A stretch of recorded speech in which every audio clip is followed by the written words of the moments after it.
देश में कोरोना की दूसरी लहर पहली से भी ज्यादा खतरनाक होती जा रही है। इस लहर में मामले इतनी तेजी से बढ़ रहे हैं कि पिछले 20 दिनों में हर रोज 25,000 से ज्यादा मामले आ गए। 5 दिन से औसतन रोजाना 77,000 केस। कोरोना की दूसरी लहर का देश भर में कहर।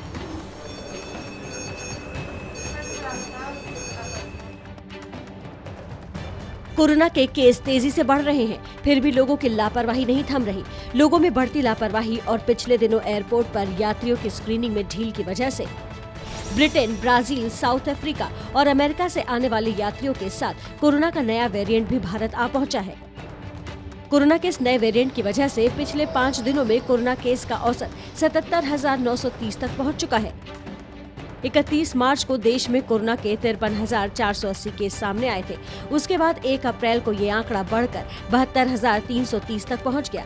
2 अप्रैल को कोरोना के 81,466 केस, 3 अप्रैल को 89,129 केस और कल यानी 4 अप्रैल को कोरोना मामले 93,249 के पार पहुंच गए। पिछले साल मार्च में संपूर्ण लॉकडाउन लगने की वजह से कोरोना की रफ्तार काफी धीमी रही थी, लेकिन इस साल कुछ राज्यों में नाइट कर्फ्यू लगने के बाद भी कोरोना की रफ्तार धीमी पड़ने के बजाय दोगुनी तेजी से बढ़ रही है।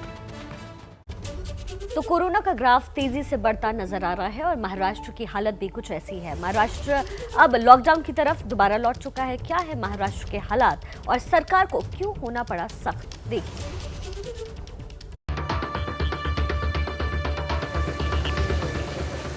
ये महज भीड़ नहीं, ये महज लापरवाही नहीं है, ये सबसे बड़ा गुनाह है। नतीजा महाराष्ट्र को नई सख्ती झेलनी पड़ेगी। महाराष्ट्र में वीकेंड पर पूरी तरह लॉकडाउन रहेगा। शुक्रवार रात 8 बजे से सोमवार सुबह 7 बजे तक महाराष्ट्र में लॉकडाउन रहेगा। वीकेंड पर आवश्यक सेवा यातायात छोड़कर पूरी तरह पाबंदी रहेगी। हफ्ते के बाकी दिन रात 8 बजे से सुबह 7 बजे तक नाइट कर्फ्यू रहेगा। आज से 30 अप्रैल तक के लिए धारा 144 लागू कर दी गई है। धार्मिक स्थल, मॉल, बाजार, होटल, रेस्टोरेंट, बार बंद रहेंगे। स्कूल और कॉलेज भी बंद रहेंगे। शादी में 50 और अंतिम संस्कार में 20 लोग शामिल हो सकेंगे। सरकार को जिन हालात में ये कदम उठाने पड़े, उसकी नींव डाली लगातार बढ़ते हुए कोरोना के आंकड़ों ने। महाराष्ट्र में 24 घंटे में रिकॉर्ड 57,074 मामले दर्ज किए गए, जबकि 222 लोगों की मौत हुई। मुंबई में 11,163 नए केस सामने आए और 25 लोगों की जान चली गई। विंटर कैपिटल नागपुर में 4,110 नए केस सामने आए और 62 लोगों की मौत हुई है। इन आंकड़ों के लिए ईंधन का काम लोगों की लापरवाही ने किया है। महाराष्ट्र में बिगड़ते हालात को देखते हुए सभी दलों ने सरकार के फैसले का समर्थन किया है। शिखा, हालात बेकाबू होने के बाद जागे तो क्या जागे, यूपी में भी जमकर लापरवाही हो रही है। जनता के प्रतिनिधि ही नियमों की धज्जियां उड़ा रहे हैं। फूल मालाओं से लदे मंत्री जी, उनके स्वागत में जुटे कार्यकर्ता और कार्यक्रम में शामिल होने आए लोग। न किसी के चेहरे पर मास्क है, न ही 2 गज की दूरी का पालन किया जा रहा है। यूपी के अयोध्या की तस्वीरें, जहां मौका था व्यापार प्रतिनिधि मंडल की कार्य समिति के शपथ ग्रहण समारोह का, और फूल मालाओं से लदे ये हैं यूपी के कानून मंत्री ब्रिजेश पाठक, जो कोरोना नियमों की धज्जियां उड़ा रहे हैं। सवाल उठाने पर मंत्री जी के जवाब भी अनोखे हैं। आप पत्रकार साथी, आप भी कन्विंस करो, हम भी कन्विंस करते हैं, फिर सरकार अपना काम करेगी। उत्तर प्रदेश के कानून मंत्री की ये लापरवाही तब सामने आई है जब प्रदेश में कोरोना के आंकड़े हर रोज नई ऊंचाई छू रहे हैं। यूपी में पिछले 24 घंटे में 4,164 कोरोना केस आए हैं। वहीं 24 घंटे में 31 लोगों के मौत की खबर है। यूपी की राजधानी लखनऊ में सबसे ज्यादा 1,041 मरीज मिले और 6 लोगों की जान चली गई। देखिए, एक तरफ कोरोना के केसेस लगातार बढ़ते जा रहे हैं तो दूसरी तरफ वैक्सीनेशन की रफ्तार भी तेज हो रही है। देखिए कहां कोरोना वैक्सीन लगवाने वालों को गिफ्ट्स दिए जा रहे हैं। कोरोना वैक्सीन लगवाओ और सोने का नोज पिन और हैंड ब्लेंडर का रिटर्न गिफ्ट ले जाओ। टीकाकरण में शामिल होने आओ और भर पेट खाने का लुत्फ उठाओ। ये 2 तस्वीरें गुजरात के राजकोट की हैं, जहां कोरोना के टीकाकरण के लिए प्रोत्साहित करने की अनोखी पहल सामने आई है। राजकोट के स्वर्णकार समुदाय ने वैक्सीन लगवाने वाले लोगों को खास गिफ्ट देकर उत्साह बढ़ाया। कोरोना कैंप में जिन महिलाओं ने वैक्सीन लगवाया उन्हें गिफ्ट के तौर पर सोने की एक नोज पिन तो पुरुषों को हैंड ब्लेंडर दिया गया। हमें सोनानी चूक दी है, ये बधा लोगों ने सब लोगों ने ये लोगों को दिया है और हमें बहुत आनंद है। हमारे को गिफ्ट मिली है, पुरुषों को ब्लेंडर झरनी मिली। जैसा ही प्रोत्साहन का कार्य राजकोट के एक गैर सरकारी संस्था जैन विजन ग्रुप ने भी किया। वैक्सीन लगवाने आए लोगों को सुबह के नाश्ते से लेकर रात के खाने तक की व्यवस्था करवाई। रसीकरण करने आए तो हमने ये किया, ऐसा आयोजन किया है कि वो खाना खा के जाए। सुबह अगर आए तो सुबह यहाँ ब्रेकफास्ट किए, दोपहर में आए तो लंच, शाम को आए तो डिनर। कोरोना महामारी की दूसरी लहर के बीच देश भर में टीकाकरण का अभियान अपने जोरों पर है। अब तक 60,59,79,654 डोज दी जा चुकी है। छत्तीसगढ़ के बीजापुर में इस साल का सबसे बड़ा नक्सली हमला हुआ। अब तक 22 जवानों के शव बरामद हो चुके हैं। एक जवान अब भी लापता है। इस हमले में कुल 32 जवान घायल भी हुए हैं। छत्तीसगढ़ में नक्सली हमला।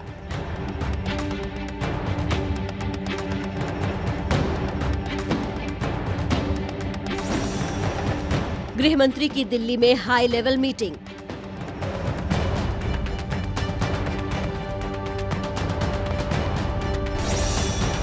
इस बैठक में आईबी के निदेशक, गृह सचिव, सीआरपीएफ और गृह मंत्रालय के वरिष्ठ अधिकारी शामिल हुए।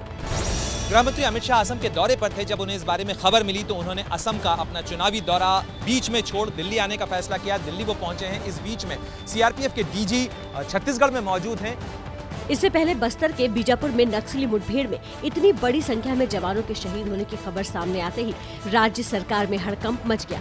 शहीद जवानों की फोटो और वीडियो सोशल मीडिया पर वायरल हो रही है। वायरल वीडियो में जवानों की लाश जंगल में पड़े हुए दिखाई दे रही है। नक्सली शहीद जवानों के हथियार और जूते भी लूट ले गए हैं। छत्तीसगढ़ के बीजापुर और सुकमा जिलों के सीमावर्ती भाग में जहां सुरक्षा बल और नक्सलवादियों के बीच मुठभेड़ हुई थी, इसी भौगोलिक स्थान का फायदा उठाते हुए नक्सलवादियों ने करीब सुरक्षा बलों के कॉम्बिंग ऑपरेशन के दौरान एक बड़ा हमला किया था। पिछले कुछ दिनों की घटनाओं को देखते हुए अंदाजा लगाया जा रहा था कि नक्सलवादी पलटवार करेंगे, लेकिन इस तरीके से सुरक्षा दलों की एक बड़ी तादाद को घेर कर हमला होगा, इसका अंदाजा किसी ने नहीं लगाया था। शुक्रवार की रात बीजापुर और सुकमा जिले से केंद्रीय रिजर्व पुलिस बल के कोबरा बटालियन, डीआरजी और एसटीएफ के संयुक्त दल को नक्सल विरोधी अभियान में रवाना किया गया था। नक्सल विरोधी अभियान में बीजापुर जिले के तर्रेम, उसूर, सुकमा जिले के मिनपा और नरसापुरम से लगभग 2000 जवान शामिल थे। शनिवार को बीजापुर के तर्रेम इलाके में जोनागुड़ा पहाड़ियों के पास सुरक्षा बलों की ज्वाइंट टीम के साथ नक्सलियों की 4 घंटे मुठभेड़ चली थी। इस हमले का मास्टरमाइंड बटालियन नंबर 1 का हेड हेडमा है। माओवादियों का ये सबसे बड़ा बटालियन है। लगभग 4 घंटे तक के लगातार फायरिंग हुई है और नक्सलियों को बड़ा नुकसान हुआ है। हमारे जवान भी शहीद हुए हैं, अभी मिसिंग हुए हैं, तो उसके बारे में पूरे आंकड़े अभी आने बाकी हैं। टीम निकली हुई है और मैं उनके परिवार के प्रति संवेदना व्यक्त करता हूं। साथ ही इनकी जो शहादत है वो बेकार नहीं जाएगी और पूरी ताकत के साथ लड़ेंगे। जहां तक की बात नक्सलियों की है, वो अपने अस्तित्व की आखिरी लड़ाई है। लगभग 12 माओवादी का मृत्यु होने का और कम से कम 16 माओवादी का घायल होने का सूचना मिल रहा है। उसका तस्दीक की जा रही है। डीआरजी, एसटीएफ, कोबरा और बस्तरिया बटालियन इस टाइप का संयुक्त बल उस इलाके में गए थे और मुठभेड़ भी उसी यूनिट के साथ हुआ। साथ पीएलजी प्लेटून्स, लगभग 3-4 और प्लेटून्स भी थे। उसका पूरा डिटेल लिया जा रहा है। लेकिन मुठभेड़ हुए तो उसमें प्रमुख रूप से बटालियन नंबर 1 की उपस्थिति थे, जिसका कमांड जो खिड़मा द्वारा की जाती है। खिड़मा स्वयं उसमें तय नहीं थे, उसका आने वाले समय जुवेश में और पता साजिश होगा। बीजापुर नक्सली मुठभेड़ में जवानों की शहादत की सूचना के बाद केंद्रीय गृह मंत्री अमित शाह ने सीएम भूपेश बघेल से इस मुद्दे पर बातचीत की और केंद्र की तरफ से हर स्तर पर राज्य सरकार को मदद देने का भरोसा दिलाया। अमित शाह और भूपेश बघेल दोनों असम में अपनी अपनी पार्टियों का चुनाव प्रचार बीच में छोड़ वापस लौट आए हैं। सर्च ऑपरेशन चल रहा है, मगर दोनों ओर का नुकसान हुआ है। हमारे जवान शहीद हुए हैं। मैं उन सभी जवानों को श्रद्धांजलि भी देता हूं और उनके परिवारजनों को और देश को इतना विश्वास दिलाना चाहता हूं कि जवानों ने अपना खून जो देश के लिए बहाया है वो व्यर्थ नहीं जाएगा। बीजापुर नक्सली हमले में शहीद हुए जवानों के पार्थिव अब उनके गांव पहुंचने लगे हैं। बीजापुर के पास आवापल्ली गांव में समैया मडवी नाम के एक शहीद जवान का पार्थिव शरीर जब पहुंचा तो गांव का वातावरण शोकाकुल हो गया। छत्तीसगढ़ के बीजापुर जिले में जो नक्सली घटना हुई है उसमें एक बड़े पैमाने पर जो जवान हैं वो शहीद हुए हैं और अब शहीद हो चुके जवानों के जो पार्थिव शरीर हैं वो उनके गांव पहुंचाए जा रहे हैं। कहीं ना कहीं पूरे इलाके में नक्सलवाद की वजह से और कल की जो घटना हुई है उसकी वजह से लोगों पे एक दुख और साथ ही साथ आक्रोश का माहौल जो है वो इस पूरे इलाके में साफ तौर पर देखा जा सकता है। बस्तर के बीजापुर में इस साल ये सबसे बड़ा नक्सली हमला था। इस हमले के बाद नक्सल समस्या से निपटने की बहस फिर एक नए सिरे से शुरू हो गई है। पश्चिम बंगाल में कल तीसरे चरण में 31 विधानसभा सीटों पर वोट डाले जाएंगे। तीसरे चरण के प्रचार के आखिरी दिन बीजेपी और टीएमसी ने पूरी ताकत झोंक दी। ममता और योगी के बीच जमकर हुई जुबानी जंग। बंगाल में तीसरे चरण का घमासान। बीजेपी की तरफ से योगी ने संभाला मोर्चा। तीसरे चरण के प्रचार के आखिरी दिन बंगाल में दीदी और योगी में जमकर ज़बानी तीर चले। हुगली में यूपी के सीएम योगी और ममता बनर्जी दोनों ने रैली की और एक दूसरे पर खूब बरसे। दीदी की सहानुभूति केवल और केवल गुंडों के साथ में है, टीएमसी के गुंडों के साथ में है और टीएमसी के गुंडे कान खोल करके सुन लें कि उनके दिन अब समाप्त हो गए हैं। अब उनकी गुंडागर्दी नहीं चलने वाली है।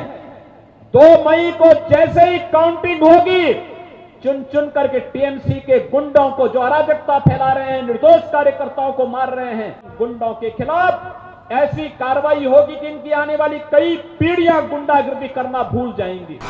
हुगली के पुरशुरा में ममता बनर्जी ने योगी को जवाब दिया और लोगों से पूछा कि क्या आप चाहते हैं कि लोग आप पर राज करें? वो गुजराती गुंडे, बिहारी गुंडे आप पर राज करें? বাংলার পুলিশ এত ভয় পায় কেন? এত দুর্বল কেন? আপনি মনে রাখবেন আপনি স্টেট গভর্নমেন্টের চাকরি করেন, আপনি সেন্ট্রাল गवर्नमेंटेর চাকরি করেন না। उन्होंने हर जगह बीजेपी पर हमला बोला। ममता ने कहा बीजेपी का 15 लाख देने का वादा कहां गया? हम फ्री में चावल देते हैं और ये गैस का दाम 950 रुपए कर चुके हैं। बीजेपी की तरफ से योगी ने मोर्चा संभाला और बंगाल में दिन भर में 4 रैलियां की। योगी हुगली जिले के जंगीपाड़ा में भी प्रचार करने पहुंचे। ये इलाका फुरफुरा शरीफ के प्रभाव वाला माना जाता है। ममता के भतीजे अभिषेक बनर्जी ने भी दक्षिण 24 परगना में 3 रैलियां की। केंद्रीय पेट्रोलियम मंत्री धर्मेंद्र प्रधान ने कोलकाता में प्रचार का जिम्मा संभाला। बंगाल बीजेपी उपाध्यक्ष राजू बनर्जी के साथ मंदिर गए और फिर कोलकाता में रोड शो किया। तीसरे चरण के प्रचार के आखिरी दिन बीजेपी टीएमसी में छुटपुट झड़पें हुई। बेहाला पूर्वी विधानसभा क्षेत्र से बीजेपी की उम्मीदवार और अभिनेत्री पायल सरकार ने आरोप लगाया कि टीएमसी समर्थकों ने उनका रास्ता रोका और उनके समर्थकों पर हमला किया। ऐसा ही आरोप कालना के बीजेपी उम्मीदवार विश्वजीत कुंडू ने लगाया। कुंडे के मुताबिक टीएमसी समर्थकों ने उन्हें प्रचार के लिए गांव में घुसने नहीं दिया। तीसरे चरण के लिए बंगाल के 3 जिलों की सभी 31 सीटों पर नेताओं की बयानबाजी थम चुकी है। परसों वोटिंग है और 2 मई को नतीजे आएंगे। सबसे तेज नतीजे आप देखेंगे एबीपी न्यूज पर। मुंबई के पूर्व कमिश्नर परमवीर सिंह की अर्जी पर आज हाईकोर्ट फैसला सुना सकता है।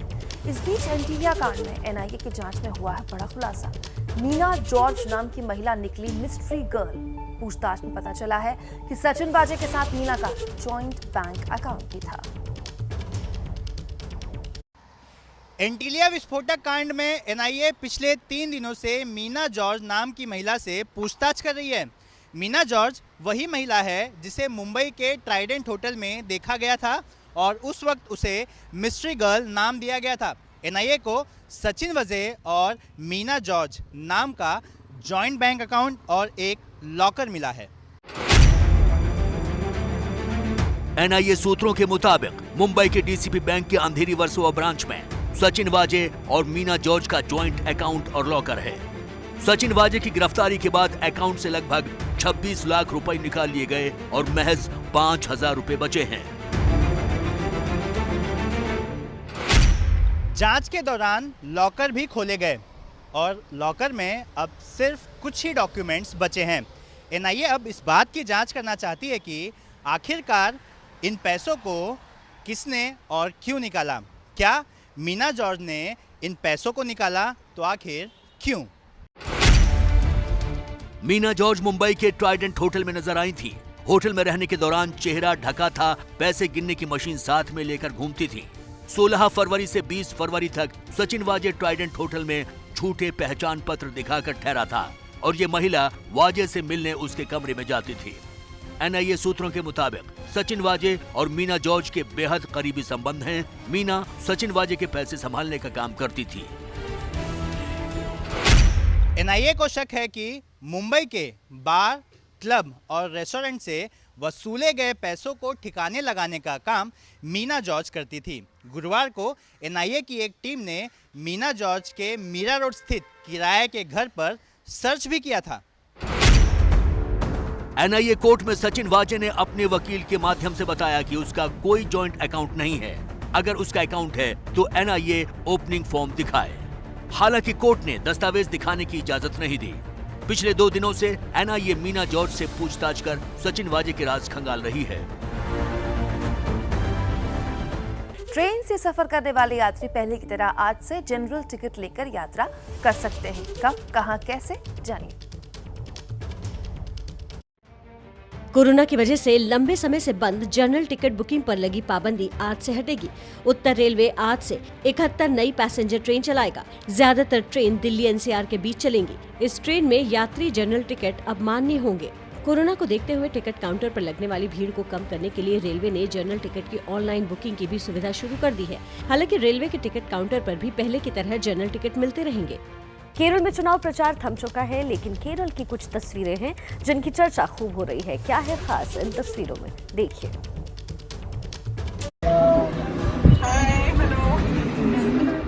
बच्चों के साथ खाना खाते हुए राहुल गांधी वीडियो कॉलिंग के जरिए इन बच्चों की बात अपनी बहन प्रियंका गांधी से करवा रहे हैं।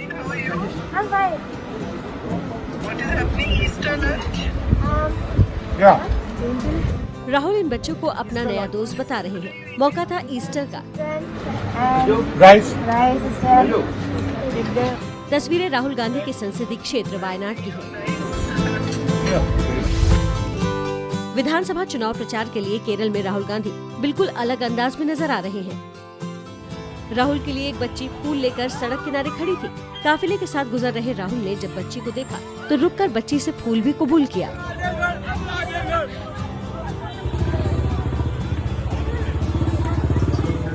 लग्जरी गाड़ियों से चलने वाले राहुल ऐसे ही कलपेट्टा में अचानक ऑटो में सवार हो गए और ड्राइवर से पेट्रोल, डीजल, गैस के बढ़ते दाम पर चर्चा करने लगे।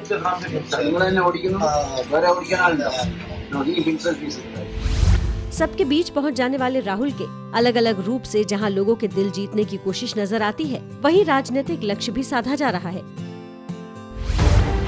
केरल की सभी 140 सीटों पर कल वोट डाले जाएंगे।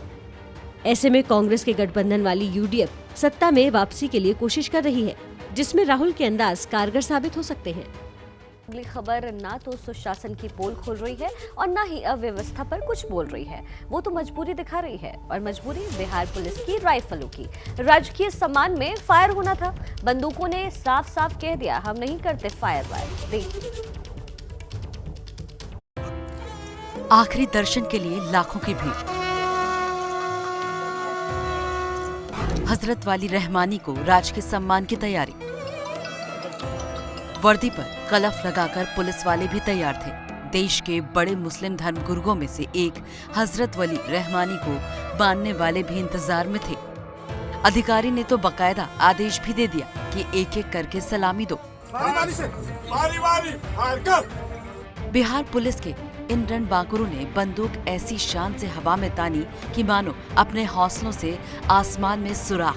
दुश्मन का जहाज, सिरफिरे पाकिस्तान की आवाज सब एक ही गोली में ठाई कर देंगे।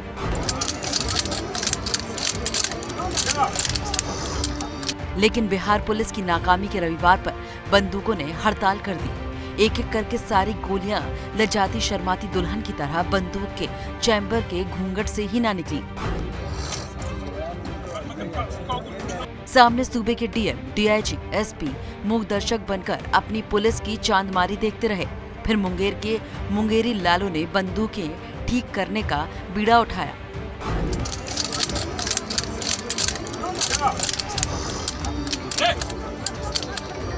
लेकिन ये बीड़ा भी बंदूकों की तरह ही निकला, सिर्फ उठा, बना या चला नहीं।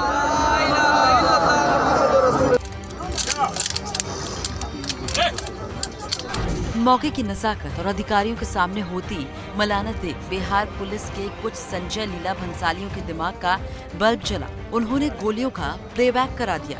जी हाँ, गोलियों का प्लेबैक। आगे वाले जवान बंदूक कंधे पर टिकाए खड़े रहे और पीछे वाले जवानों ने गोलियां चलाकर प्लेबैक दे दिया। चलिए, हो गया।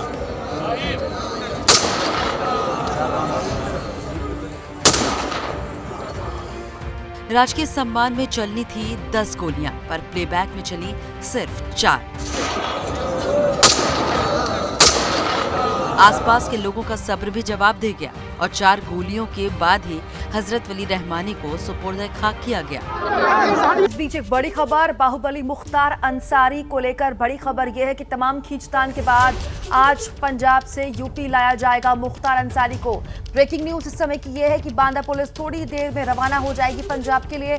बांदा पुलिस ने तमाम तैयारियां पूरी कर ली हैं। पुलिस के साथ पीएसी के कमांडोज भी रहेंगे। मुख्तार को सड़क के रास्ते यूपी लाया जाएगा।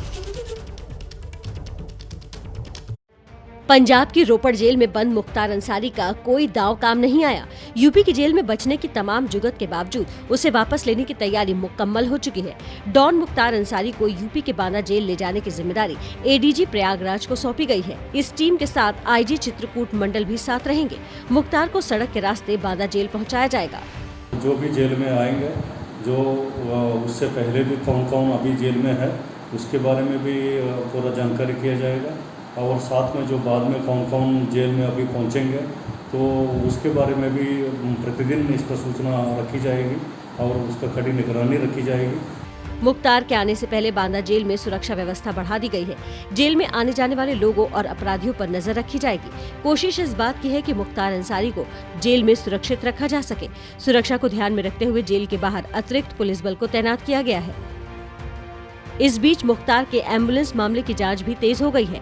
जिस एम्बुलेंस में अंसारी को मोहाली कोर्ट में पेश किया गया था, वो रोपड़ आनंदपुर साहिब रोड पर लावारिस हालत में खड़ी मिली है। 41807171 रोपड़ नवाशहर रोड पे लावारिस खड़ी है। आप देख सकते हैं अभी विजुअल्स कि इस एम्बुलेंस को अब क्रेन के जरिए जो है वो लेके जा रहे हैं यहाँ से। यूपी नंबर वाली इस एम्बुलेंस को पंजाब पुलिस ने अपने कब्जे में ले लिया है।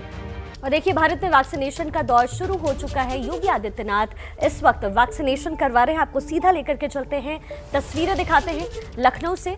सीएम योगी आदित्यनाथ की ये तस्वीर, और देखिए इस वक्त योगी आदित्यनाथ को वैक्सीन लग रही है। जहां वो मौजूद हैं, तैयारियां हो रही हैं। नर्स के हाथ में वैक्सीन है। योगी आदित्यनाथ कुर्सी पर बैठे हैं और बड़े ही बहुत ही आराम से वैक्सीनेशन की ये प्रक्रिया चल रही है। सीएम योगी इस वक्त कोरोना की वैक्सीन पहली डोज लगवा रहे हैं। तो हर लिहाज से ये महत्वपूर्ण तस्वीर है, क्योंकि मुख्यमंत्री के तौर पर अपनी जिम्मेदारी योगी आदित्यनाथ निभा रहे हैं। उत्तर प्रदेश उन राज्यों में से एक है जहां दूसरी लहर का कहर पहली लहर से ज़्यादा खतरनाक साबित हो रहा है। ख़ासतौर पर वो यूपी के इलाके जो कि एनसीआर से लगते हैं, चाहे बात गाजियाबाद की हो, चाहे बात नोएडा की हो, यहाँ पर केसेस लगातार बढ़ रहे हैं। उत्तर प्रदेश में नई गाइडलाइंस भी आ चुकी हैं, जिसमें कंटेनमेंट जोन को अलग तरह से किस तरह से प्रशासनिक अधिकारी करेंगे, इसके निर्देश भी मुख्यमंत्री ने दिए थे हाई लेवल मीटिंग में। और ये तस्वीर आप देखिए, पहला टीका मुख्यमंत्री योगी आदित्यनाथ ने लगाया। मुख्यमंत्री योगी आदित्यनाथ इन दिनों असम और बंगाल में चुनावी प्रचार भी कर रहे हैं। इन सब के बीच ये एक महत्वपूर्ण तस्वीर, मुख्यमंत्री के तौर पर योगी आदित्यनाथ ने अपनी जिम्मेदारी निभाई। अब एक यूपी के जिम्मेदार नागरिक के तौर पर जिम्मेदारी आपकी भी होती है कि आप भी अगर इस क्राइटेरिया के अंतर्गत आते हैं कि आपकी वैक्सीनेशन होनी चाहिए, तो बिल्कुल मत डरिए, जरूर वैक्सीन लगवाइए। सीएम योगी की लखनऊ से लाइव तस्वीरें आप देख रहे हैं। चेहरे पर बिल्कुल इत्मीनान है। आप देखिए, आराम से वैक्सीन लगाकर मुख्यमंत्री अब आगे बढ़ेंगे, क्योंकि प्रोटोकॉल होता है कि वैक्सीन लगाने के करीब आधे घंटे तक आपको वहीं इंतज़ार करना होता है। और कुछ इस तरह से अब मुख्यमंत्री करीब आधे घंटे यहाँ पर बैठेंगे। एक तरह से मॉनिटरिंग की जाती है। और ये देखिए, ये सर्टिफिकेट मिला है मुख्यमंत्री योगी आदित्यनाथ को और ये आपको भी मिलेगा। अगर आप वैक्सीनेशन करवाने जाएंगे तो ये सर्टिफिकेशन आप भी पाएंगे। अपना सर्टिफिकेट जरूर हासिल कीजिए, कोरोना की वैक्सीन जरूर लगवाइए। हालांकि जिस रफ्तार से कोरोना के केसेस न सिर्फ यूपी बल्कि देश भर में बढ़ रहे हैं, रफ्तार वैक्सीनेशन ने भी पकड़ी है। हर दिन नया आंकड़ा वैक्सीनेशन छू रहा है। प्रशासनिक अधिकारी वहां पर मौजूद हैं। मुख्यमंत्री योगी आदित्यनाथ की पहली डोज वैक्सीन की हमने आपको दिखाई, जो कि सीएम ने राजधानी लखनऊ में लगाई।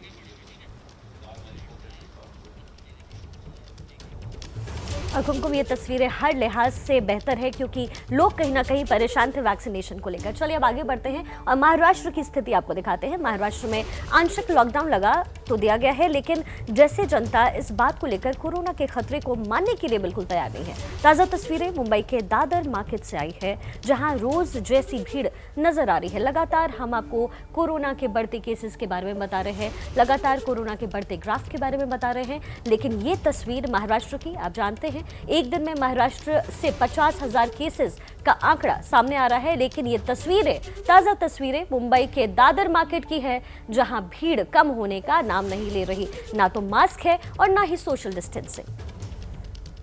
फिलहाल है दादर के सब्जी मंडी में।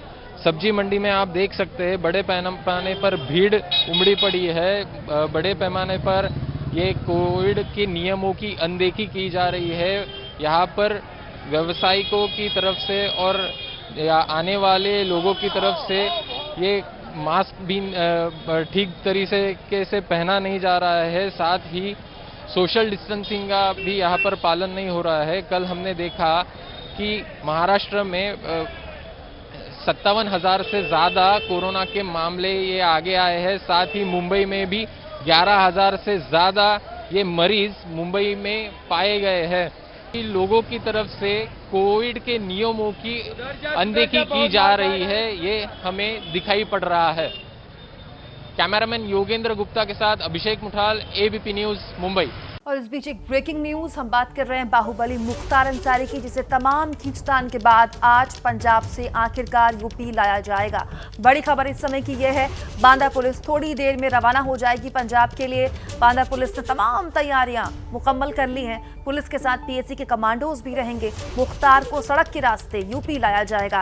पुलिस की 8 गाड़ियां होंगी, इस काफिले में एम्बुलेंस होंगी। पंजाब की रोपड़ जेल से यूपी लाया जाएगा और यूपी के बांदा रवाना करने के लिए टीम निकल चुकी है बांदा से। इस वक्त की बड़ी खबर, मुख्तार अंसारी आज पंजाब से यूपी लाया जाएगा।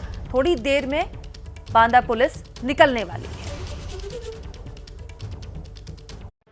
पंजाब की रोपड़ जेल में बंद मुख्तार अंसारी का कोई दांव काम नहीं आया। यूपी की जेल में बचने की तमाम जुगत के बावजूद उसे वापस लेने की तैयारी मुकम्मल हो चुकी है।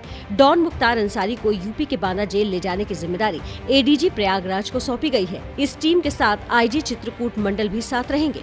मुख्तार को सड़क के रास्ते बांदा जेल पहुँचाया जाएगा। जो भी जेल में आएंगे, जो उससे पहले भी कौन कौन अभी जेल में है, उसके बारे में भी पूरा जानकारी किया जाएगा। और साथ में जो बाद में कौन कौन जेल में अभी पहुंचेंगे, तो उसके बारे में भी प्रतिदिन इस पर सूचना रखी जाएगी और उसका कड़ी निगरानी रखी जाएगी। मुख्तार के आने से पहले बांदा जेल में सुरक्षा व्यवस्था बढ़ा दी गई है। जेल में आने जाने वाले लोगों और अपराधियों पर नजर रखी जाएगी। कोशिश इस बात की है कि मुख्तार अंसारी को जेल में सुरक्षित रखा जा सके। सुरक्षा को ध्यान में रखते हुए जेल के बाहर अतिरिक्त पुलिस बल को तैनात किया गया है। इस बीच मुख्तार के एम्बुलेंस मामले की जांच भी तेज हो गई है। जिस एम्बुलेंस में अंसारी को मोहाली कोर्ट में पेश किया गया था, वो रोपड़ आनंदपुर साहिब रोड पर लावारिस हालत में खड़ी मिली है। 41807171 रोपड़ नवाशहर रोड पे लावारिस खड़ी है। आप देख सकते हैं अभी विजुअल्स कि इस एम्बुलेंस को अब क्रेन के जरिए जो है वो लेके जा रहे हैं यहाँ से। यूपी नंबर वाली इस एम्बुलेंस को पंजाब पुलिस ने अपने कब्जे में ले लिया है। हमारे 2 सहयोगी हमारे साथ जुड़ गए। पंजाब के रोपड़ से सचिन हमारे साथ बने हुए हैं और संजय लगातार हमारे साथ बांदा से ताज़ा अपडेट देने के लिए बने हुए हैं। संजय, कब तक निकलेगी टीम? बस कुमकुम, तैयारियां पूरी हैं। मैं आपको सीधे तस्वीरें दिखाता हूं। ये एम्बुलेंस है जिससे मुख्तार अंसारी को लेने रोपड़ जाएगी। यहां बांदा पुलिस लाइन से टीम है। इसके अलावा ये ठीक बगल में कई सारी गाड़ियों का काफिला लगा हुआ है। ये वज्र वाहन है जिसमें ये एक बख्तर वाहन है, सुरक्षित वाहन माना जाता है। इसको लिया जाएगा। साथ ही साथ और तमाम गाड़ियां देखेंगे आप, पूरी फ्लीट यहाँ खड़ी हुई है। ये गाड़ियां रवाना होंगी बांदा पुलिस लाइन से थोड़ी ही देर में। तैयारियां पूरी हो चुकी हैं और एक डिप्टी एसपी के साथ 2 इंस्पेक्टर, 6 सब इंस्पेक्टर के साथ कई जवान हैं यूपी पुलिस के जो लेने जाएंगे। और पहले तय हुआ था कि एक वरिष्ठ IPS अधिकारी, चाहे वो बांदा के IG हों या प्रयागराज जोन के ADG हों, उनके नेतृत्व में ये टीमें रोपड़ जेल जाएंगी। लेकिन फिर बाद में प्लान चेंज हो गया।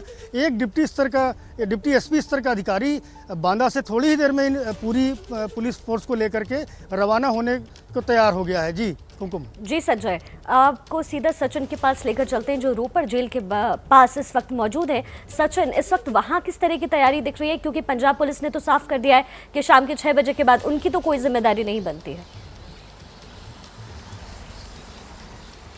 जी बिल्कुल, इस वक्त हम रोपड़ जेल के बाहर खड़े हैं। फिलहाल यहाँ कोई इस तरीके की तैयारी जो है पंजाब पुलिस की तरफ से दिख नहीं रही है शिफ्ट करने के लिए। हालांकि बीच बीच में पुलिस अधिकारी आते हैं, जेल के बाहर चक्कर लगाते हैं, पर जेल के बाहर कोई इस तरीके की तैयारी हमें दिखती नहीं है। कल हमने जेल अधिकारियों से भी बात की थी तो उन्होंने कहा था कि शाम को 6 बजे जेल बंद हो जाती है। तो अगर जो पुलिस पार्टी जो है उत्तर प्रदेश से जो अभी चलेगी, तो अगर वो रात के समय यहाँ पहुँचते हैं तो जेल के अंदर वो नहीं जा पाएंगे रात के समय। तो ऐसा लगता है कि कल सुबह ही जो है शिफ्टिंग जो है असल में वो हो पाएगी, क्योंकि 6 बजे जेल को जो है ये बंद कर देते हैं और अगले कल सुबह 6:30 पे ये जेल जो है खुलती है, जो हमने कल अधिकारियों से बात की थी। सचिन, आप बड़ी जानकारी दे रहे हैं और अगर ऐसा होता है तो फिर इतनी देरी क्यों? संजय, जरा बताइए कि अगर टीम अभी निकलती है तो कितना वक्त लगेगा, क्योंकि बाय रोड जाना है, बाय रोड आना है। और पंजाब पुलिस ने साफ कर दिया कि 6 बजे के बाद जेल के बाहर की जिम्मेदारी आपकी, हम जेल के गेट के अंदर घुसने नहीं देंगे। जैसा कि सचिन बता रहे हैं कि हो सकता है कि कल तक टल जाए प्रोसीजर। कुमकुम, देखिए सुबह 5 बजे इन टीमों को रवाना होना था, पूरी तैयारी हो चुकी थी, सभी को मैसेज हो गया था, लेकिन देरी हो रही है। वजह कोई स्पष्ट रूप से बताने को तैयार नहीं, लेकिन 8 बज चुका है और अब अगर ये टीमें निकलती हैं तो मैं आपको बताना चाहूँगा कि 830 किलोमीटर के आसपास बांदा से रोपड़ जेल है और वहाँ पहुँचने में लगभग 15 से 16 घंटे का वक्त लगता है। इतनी लंबी जर्नी है, तो आप समझ सकती हैं कि अगर ये टीमें अभी तत्काल भी रवाना हो जाती हैं तो किसी भी सूरत में ये शाम को 6 बजे नहीं पहुँच पाएंगे। तो ऐसे में ये बात तो तय है कि अब ये आज जा करके वहाँ नाइट स्टे करेंगे और कल जा करके ही मुख्तार अंसारी को लाने की जो प्रक्रिया रोपड़ जेल से होगी वो पूरी हो सकेगी। फिलहाल टीमें अभी यहाँ से निकलने की तैयारी कर रही हैं, अभी यहाँ से इनकी रवानगी नहीं हुई है। बहुत शुक्रिया आपका संजय, लगातार पल पल की जानकारी आपके जरिए दर्शकों तक हम पहुंचाते रहेंगे। बड़ी अजीब बात है शिखा, सुबह 5 बजे से टीम्स तैयारी कर रही थी और ये जानकारी हमें भी थी कि सुबह 5 बजे टीम निकल जाएगी। अब देखिए 8:15 होने को है लेकिन टीम्स नहीं निकली। यूपी के CM योगी आदित्यनाथ से अब से कुछ देर पहले लखनऊ के सिविल अस्पताल जाकर कोरोना की पहली डोज ली, यानी कि कोरोना वैक्सीन की पहली डोज ली। योगी ने आज वैक्सीन का पहला डोज ले लिया है। वैक्सीनेशन के बाद उन्होंने लोगों से अपील की कि वो बेझिझक वैक्सीन लगवाएं, ये पूरी तरह से सुरक्षित है। वैक्सीन लगवाने के बाद उन्हें सर्टिफिकेट दिया गया और जो आधे घंटे का वक्त मॉनिटरिंग का रखा जाता है हर नागरिक के लिए, उनके लिए भी रखा गया और उसके बाद योगी सिविल हॉस्पिटल से रवाना हो गए। तस्वीरें कुछ देर पहले नमस्ते भारत ने ही आपको लाइव दिखाई थी, जिसमें मुख्यमंत्री योगी आदित्यनाथ लखनऊ के सिविल अस्पताल गए। उन्होंने कोरोना वैक्सीन की पहली डोज ली और लोगों से भी अपील की कि अगर आप क्राइटेरिया के अंतर्गत आते हैं तो बड़े स्तर पर जाकर वैक्सीन जरूर लें।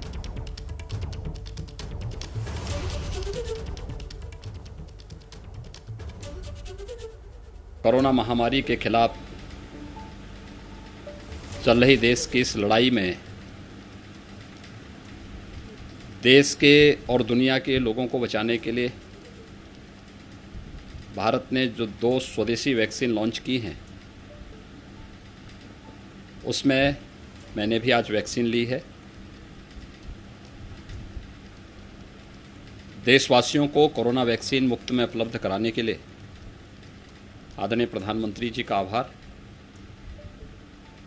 देश के उन सभी वैज्ञानिकों का जिन्होंने वैक्सीन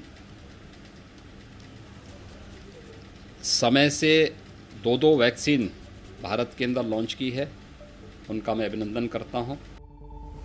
मुख्यमंत्री योगी आदित्यनाथ को सुन रहे थे आप। अभी कुछ देर पहले उन्होंने कोरोना की वैक्सीन की पहली डोज ली है। एबीपी न्यूज भी आपसे अपील करता है कि अगर आप उस क्राइटेरिया के अंदर आते हैं तो आप भी जाकर के वैक्सीन लीजिए। चलिए आगे बढ़ते हैं। वैक्सीनेशन के लिए प्रेरणा देने वाली एक तस्वीर सागर से भी आई है। यहाँ 118 साल की बुजुर्ग ने टीका लगवाकर बड़ा संदेश दिया है। टीका लगाए बीमारी भाग जाए। चेहरे पर मुस्कुराहट और जोशो खरोश के साथ वैक्सीनेशन के लिए नेशन को नसीहत देती ये तुलसाबाई हैं। उम्र के इस पड़ाव में भी जिस जज्बे के साथ तुलसाबाई लोगों से अपील कर रही हैं, उस जज्बे को सलाम है। मध्य प्रदेश के सागर की रहने वाली तुलसाबाई की उम्र 118 साल। ठीक सुना, 118 साल। आधार कार्ड पर जन्म का साल 1903 दर्ज है और एक सदी बाद भी कोरोना के खिलाफ लड़ाई में ये पूरी मजबूती से खड़ी हैं। कोरोना से बचाव के लिए खुद टीका लगवाकर अब ये देश से भी अपील कर रही हैं। टीका लगाए बीमारी भाग जाए और हमने लगवाए सो हम तो अच्छे हो गए और तब लगवाओ तो अच्छे हो जाए। देश में रविवार सुबह तक 7.5 करोड़ से ज्यादा टीका लगवाया जा चुका है। अब तक 7,59,69,654 डोज दी जा चुकी है। इसमें 6,57,39,470 पहली डोज और 1,02,40,181 दूसरी डोज है। कोरोना से बचाव के लिए सावधानी जितनी जरूरी है, उतना ही जरूरी टीका लगवाना भी है। तुलसाबाई जैसी बुजुर्ग एक सीख है। बंगाल में तीसरे चरण के चुनाव से पहले दीदी शब्द चुनावी मुद्दा बन गया है। टीएमसी ने पीएम मोदी के दीदी कहने के अंदाज पर ऐतराज जताया है। दीदी, ओ दीदी, ये दीदी ममता दीदी। पीएम मोदी का यही अंदाज टीएमसी को चुभने लगा है। टीएमसी की महिला नेताओं ने प्रेस कॉन्फ्रेंस कर कहा है कि पीएम जिस भाषा में बात कर रहे हैं वो महिलाओं का अपमान है।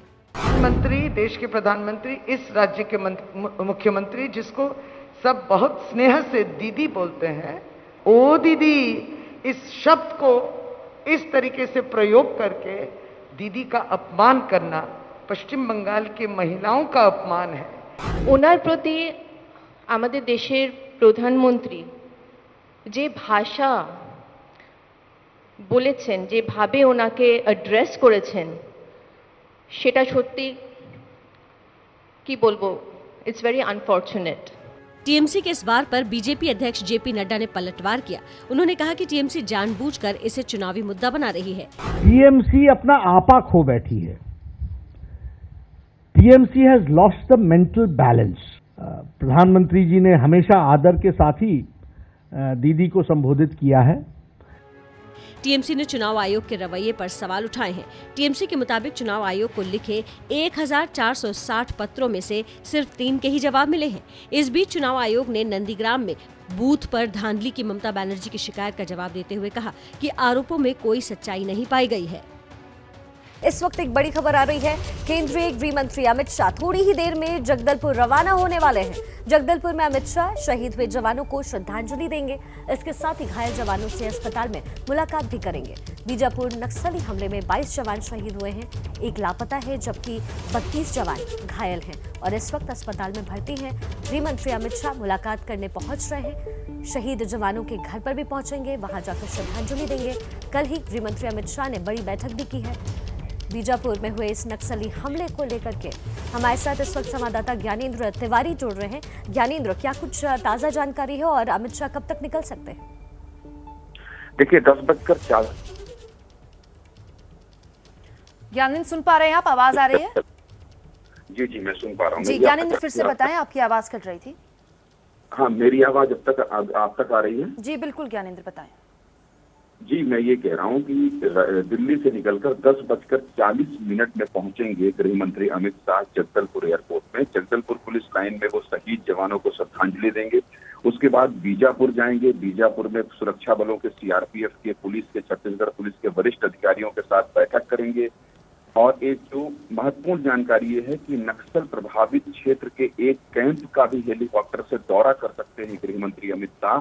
इसके बाद वो लौटेंगे और रायपुर जाएंगे। रायपुर में जो घायल जवान हैं अलग अलग अस्पतालों में, उनके साथ मुलाकात करेंगे, उनका हाल जानेंगे, पूछेंगे कि आखिर कैसे इतनी बड़ी घटना हो गई। तो कुल मिलाकर पहली बार इस तरह से आप ये समझ लीजिए कि गृह मंत्री अमित शाह आ रहे हैं और बीजापुर जगदलपुर और नक्सल प्रभावित क्षेत्र में इतना वक्त वो बिताएंगे और जवानों का हाल जानेंगे, तो ये गृह मंत्रालय ने या गृह मंत्री अमित शाह ने इस पूरे हमले को बड़ी गंभीरता से लिया है। तो कल ही असम के दौरे को छोड़कर वो दिल्ली पहुंचे थे और आज जगदलपुर पहुंचकर वो जवानों का हाल जानेंगे। बहुत शुक्रिया आपका ज्ञानी, तमाम जानकारी आगे भी आपसे लेते रहेंगे। तो न सिर्फ जवानों का हाल जानेंगे बल्कि कैंप का भी दौरा गृहमंत्री कर सकते हैं। ये एक महत्वपूर्ण मैसेज नक्सलियों को साफ तौर पर गृह मंत्रालय देगा। ये भी जानकारी निकल कर आई है कि रणनीति बदलने पर भी विचार सरकार कर रही नक्सलियों के खिलाफ। न पाबंदी हो न कोई हद हो तो बस खुद बनाई सरहद हो। ये मुहिम है परतों में छिपे हर सच की तलाश की, सियासत पर रखी पैनी नजर और आंख की, खबरों की दुनिया में एक जिम्मेदार आवाज की, जुर्म और जुल्म के खिलाफ हर बेबस के लिए इंसाफ की। जब कोई हद नहीं इंसानियत के लिए जज्बात की, जब कोई हद नहीं खुशियों और ख्वाब की, तब कोई हद क्यों हो नए नजरिए और बदलाव की। तोड़ के हदों के ताले नए सपनों को पाले, बांधे सबको एक धागे, आपको रखे आगे। ABP news.